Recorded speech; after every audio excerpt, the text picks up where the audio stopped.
Thank you. Thank you. Thank you for coming. Thanks for putting this together. Thank you. Thank you all for coming. I appreciate you being here. I'm just going to kind of be a little more informal. I do want to say something before I get started, that I understand Senator LaHood needs to be in Springfield for the Senate session.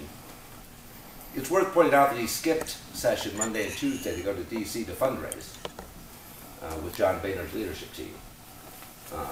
I think that's noteworthy, that somebody will skip session to go fundraise in Washington, but not to attend a candidate forum here in Woodford County. That's part of the reason why I'm running, actually. I never planned to run for office. I'm a sixth-generation native of Central Illinois, but my background is not in political careers. It's in business and farming. My family started a business in Quincy in 1870. We were a family of small businessmen and farmers. We still farm today. Our idea of public service was simply answering the nation's call when it was made. And from the Revolutionary War through Vietnam, my family did that several times. And at least once, a family member didn't come back. There's nothing remarkable in that. And that's just America. That's who we are. Political office used to be a sacrifice. It was often something we did to repay the debt and opportunities we've been afforded as Americans. We did it, we contributed what we could based on our experience, and we went home. We went back to our lives, back to our families, our churches and communities. We just wanted to make our lives a better place, and our communities and churches a better place. Politics was not a career, government service was not a career.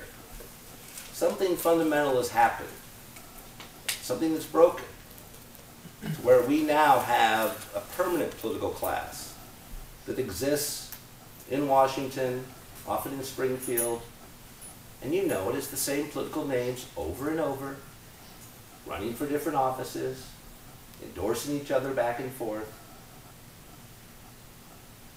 And I'm not sure it's working very well. The definition of insanity is to keep doing the same thing over and over and expect a different result.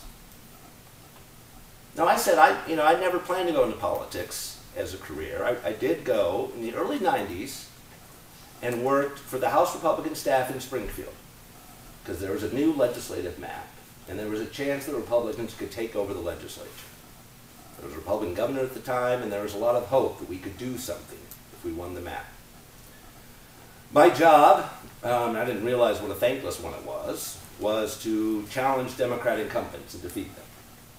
In my time in Springfield, I defeated 4 Democrat incumbents and put the Republicans in office. And that time, the Republicans actually, it seems quaint to talk about it now, actually had a majority in the legislature in Illinois. And they proceeded to do nothing with it at all. They somehow forgot how they got there, what they were put there for, and decided they were going to govern. And they lost it. I thought, and that was, I got out of politics and I got into policy. I thought, well, the problem here is not the politics, the problem is the policy. We don't have the right policies maybe. We haven't developed the right policies to implement, to do what we need to do in this country. And so I spent 20-some years working on policies.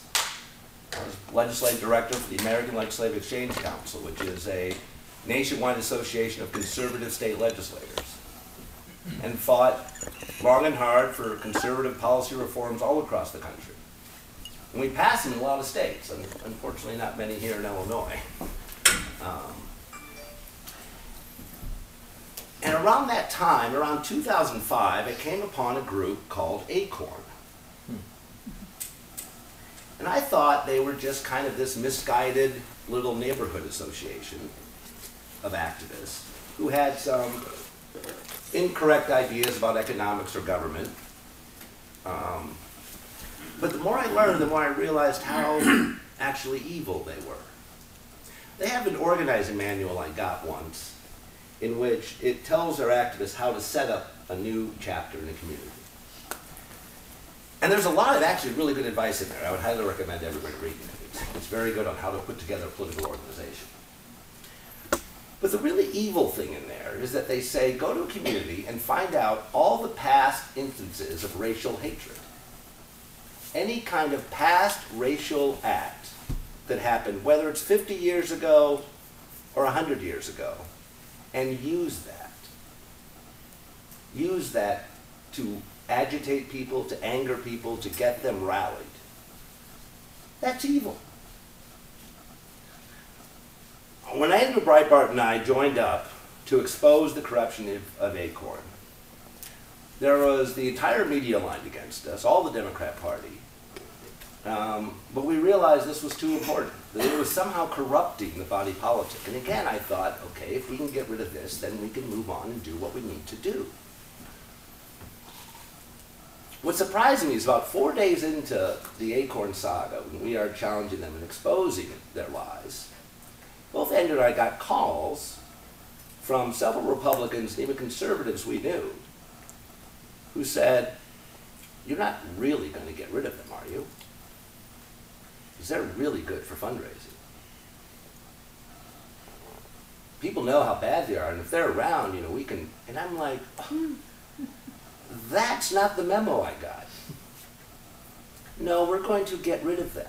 And that's when I realized that we're surrendering too much to the politics of a situation. Acorn may be good politics, but it's terrible policy.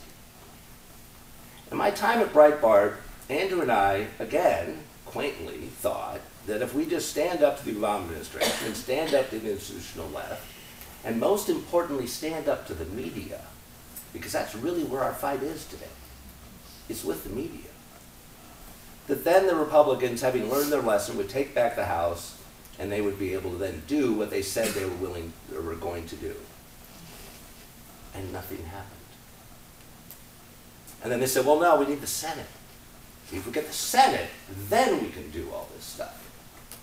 All right, so we all worked hard, and we all gave them the Senate, and nothing's happened. Worse than that, not only are they not actively doing anything, they're surrendering to Obama on issue after issue. What's going on? So I was getting increasingly frustrated with this situation. And I've helped a lot of people be elected to office. And I've watched these people come from different districts in different parts of the country and talk a very good game. And they get to Washington and something happens. And they change. Sometimes it takes 5 years, sometimes it takes a week. So I saw that Representative Schock was resigning. And I got some calls from people who know my long ties to this district and my family and said, you should think about running. And I was like, well, my work's here in the media. But then I saw what was happening. And lots of people who were qualified and experienced were lined up and pushed out. Suddenly endorsements out of nowhere came behind Darren LaHood before anybody even put their hat in the ring and said, well, this is our guy. And I'm like, well, who gets to decide that? And that's a serious question. Who does get to decide that? And somehow it was all being decided. We would take a congressional district that is among the most conservative in the country, at a time when conservatives are under assault everywhere in this country, and we would pass it down like a family heirloom? That's not what this is about. It's not what it should be about. I'd like to congratulate Don for also stepping up and saying, no, this is not the way we do things here. It may be at the end of this campaign that you find that Darren LaHood is actually the best person to go to Washington to represent us. If he ever shows up at a forum and we find out what he thinks, we'll get to know. Maybe he is. I asked him over a week ago in Menard County, point blank, Darren, you have staff here. I have my campaign manager here. Let's get them together right now and plan debates. Nothing. Not a word, not a response. They're going right now, they're considering agreeing to a forum in McLean County if there's no rebuttal time. So Don, you and I would just have to stand there, and we couldn't call out where we think he's being disingenuous. That's not how this works. That's not how any of this is supposed to work. I am humbled to be here at the start of the first forum here in Eureka, because this is a special place, as you all know. And this district is not just Eureka, it also takes in Springfield. And when you think of it, this district encompasses two of the greatest statesmen in the Republican Party and the nation ever. And we're not supposed to have an election. We're not supposed to have forums.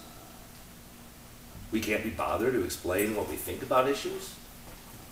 You won't always agree with me. But it's okay. You'll know where I stand.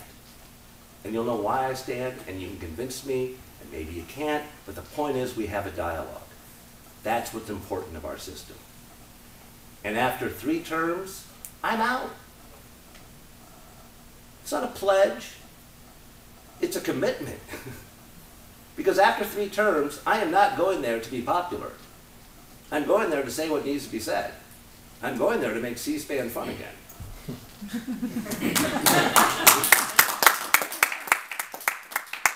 There are a lot of things that need to be said that they are not telling you. And I've seen it all. And it's about time somebody leveled with you. And that's what this is about. So thank you for being here, and I hope we have a good discussion tonight.